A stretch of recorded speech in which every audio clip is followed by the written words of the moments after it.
One more if people have. Would you like to hear Have one we more one story? more? Is there one more? Are you sure? One last story. This is the story of Conall Cearnach. So Conall Cearnach was one of Cuchullin's biggest rivals in Aron. Aron said before that Cuchullin was like everybody's free pass, but he wasn't really. He was 1/3 of everybody's free pass. The other 2/3 were there was one son of Nessa who was extremely attractive, and he had a bit of a speech impediment, and he was called Cuscrid the Mend Macha, which was the stammering one of Aron Macha. And anyone who fancied him used to pretend that they had a speech impediment to show that they were in Cuscrid's camp. And anyone who fancied Cuchullin would squint one eye while opening the other really wide, because that was what happened to Cuchullin's face in the distortion of his battle rage, to show that they fancied Cuchullin. And anyone who fancied Conall Cearnach used to crook their neck to the side, because Conall Cearnach had a crooked neck. And that was how you showed that you were a Conall Cearnach fan. So that was how people in mythical Ireland expressed their fandoms. You better tell them how we got that crooked neck. Yeah, well, that's what I'm going to get to now, you see. I was setting up the segue. Did you notice? It was very smooth. So Conall Cearnach, his mother was from Connacht and his father was from Ulster, and his mother moved to Ulster. But they had a hard time conceiving a child until she went to a healing well one day and swallowed a strange little worm at the bottom of a cup and became pregnant almost immediately afterwards. She was a little bit concerned about that. She had followed Druidic advice, but at the same time, being pregnant by a worm is a bit different than being pregnant by your husband. Wasn't sure what to expect. A little nervous. So she went to her brother, Ketz McMurtoch. Now, if you were listening very closely in the first half, you'll notice he was the fellow who ran in and grabbed the brain of Masegra to kill Conas Nessa. Ketz McMurtoch was a continual thorn in the side of Ulster. He was a ferocious warrior, and he promised his sister that he would mind her during her pregnancy. So she went back to Connacht. And she lived with Ket and under Ket's protection until the day that she gave birth to a son. And the child was a little striking looking when he came out. And the druids that were there spoke a prophecy. And they said, this child is going to be an extraordinary warrior of Ulster. And as soon as he heard that, Ket McMurtoch said, fuck that!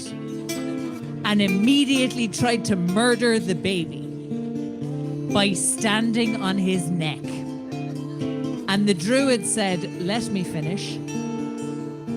One of the reasons he's going to be such a great warrior is that no one man can kill him.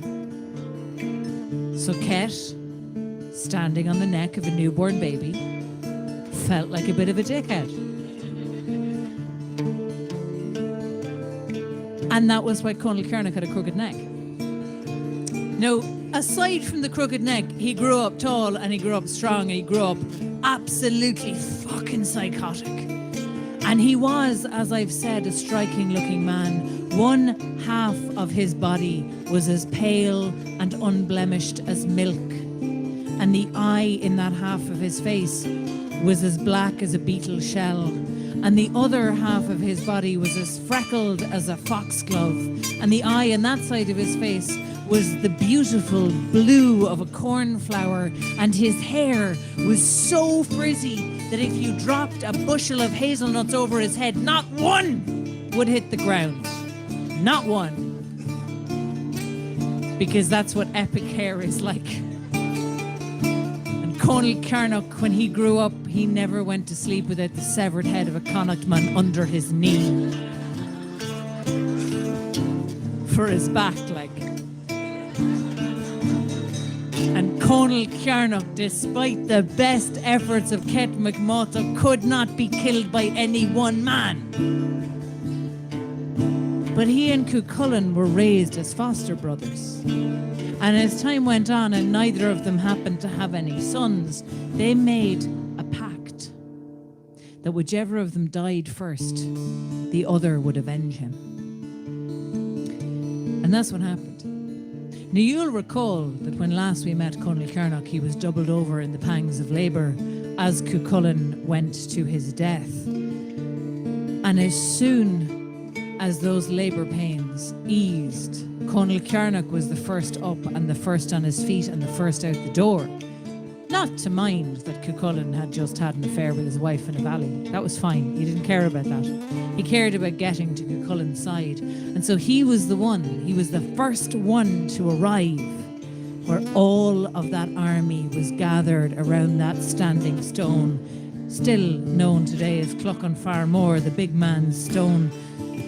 Cuchulainn's hand raised above his head, and Lugad mac Cúroy trying desperately to get the sword out of Cuchulainn's death grip, which he couldn't fucking do, until he cut the tendons on the back of Cuchulainn's hand, and the sword leapt out, severing the arm of Lugad mac Cúroy. And if that wasn't the worst thing that happened to him that day, it was at that moment that Conall Cearnach turned up and said, I'm here to avenge my foster brother Cuchulainn, and I'm fucking having you. And Lugad mac Cúroy, with his severed arm bleeding, said, and Conall Cearnach said, fine, I'm going to fucking tie my hand behind my back, you prick, and then I'm going to fight you. And he did. And he made his horse bite Lugad mac Cúroy on the backside halfway through the fight, just to salt the wound, and then he murdered him with extreme prejudice. And then he continued on his career as a murderer of people from Connacht.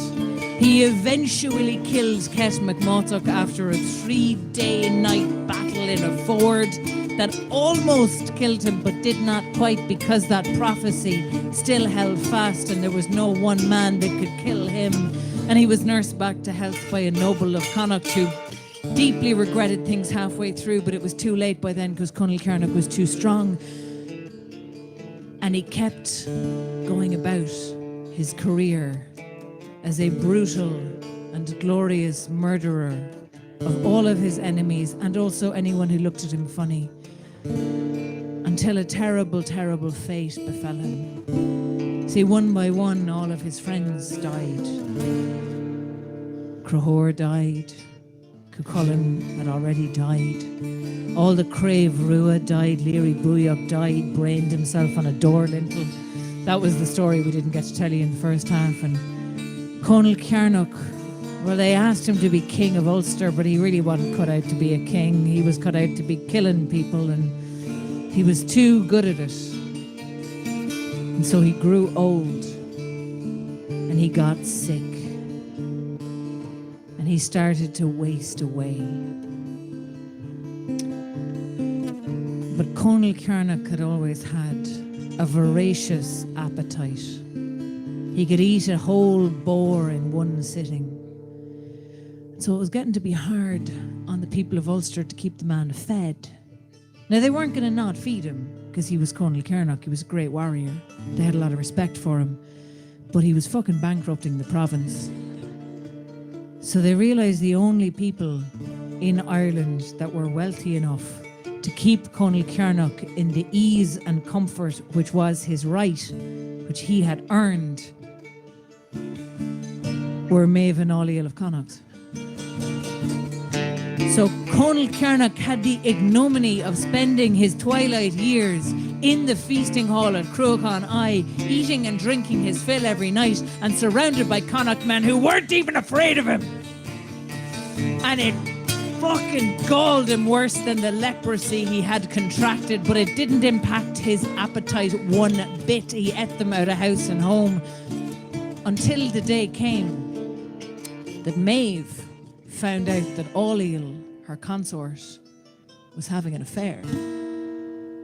Now, you might remember they had an arrangement that Álaíl was to be without jealousy.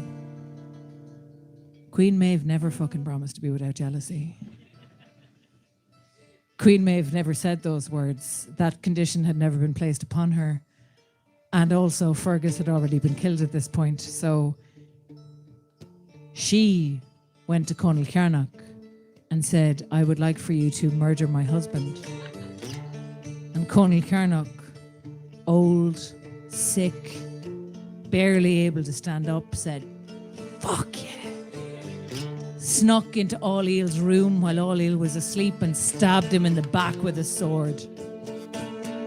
And then when all of the warriors of Cruachan roused up against him, Conall Cearnach took off running across the landscape, fled ahead of them, turning around every so often to kill someone, and on he went. A last mad dash back to Ulster, till finally he came to the ford of a river in the county of what is today Cavan, and he turned like an animal at bay. And all the warriors of Connacht flooded in, and Conall Cearnach made his last stand. And he slaughtered everyone who came near him, and he taught them to be afraid of him again. And he showed all the strength that was left in his body, and he made every last breath count. And when he fell, he was not killed by one man, he was killed by all of them. And that was the last of the great heroes of Ulster to fall.